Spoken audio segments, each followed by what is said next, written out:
I would like to thank Ed Hardy for making a brand of clothing that is synonymous with douchebaggery. With his help, I can now spot a douchebag just by looking at somebody's t-shirt. If you want to easily identify yourself as a douchebag, just wear some of Ed Hardy's clothing. I've even seen 10-year-olds strutting around my movie theater with Ed Hardy clothing on. Now, who in their right mind thought it was a great idea to buy their children Ed Hardy clothing? Studs on a t-shirt? You don't need studs on a t-shirt when you've got one right here.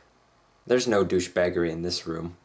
On top of all that, these t-shirts are way too expensive. Nobody should be spending over $50 for a piece of clothing, let alone a piece of clothing that only costs so much just because the name on the t-shirt and because it has studs on it. Now, speaking of things that aren't cool, I'd like to voice my displeasure with the Canadian version of Netflix. Ever since I laid eyes on Netflix, I thought it was one of the coolest services ever, just like many other American services that Canadians don't get. So far, the only good thing to have come from the Canadian version of Netflix is that I've been able to watch the whole entire series of Arrested Development on it, and now that was a great show. Just another great series that Fox killed way before it should have been. Besides Arrested Development, there is nothing else good on our version of Netflix. There are absolutely no good movies. The only movies that are available on Netflix are the ones that were in my theater for 2 weeks. To give you an idea of how bad that is, most movies stick around for at least 6 weeks. I'm currently watching the TV show Weeds, and it's a great TV show. I started watching it because it's on Netflix, and it's been on the air since 2005, but alas, there's only 2 seasons on Netflix. You'd think if they were able to get 2 of the seasons, they'd be able to get the other 4 that are currently available, right? You know, maybe? The selection that has been given to me pales in comparison to that of the American version of Netflix. Canada, this needs to be fixed immediately. I'd be better off renting movies from the non-existent rental stores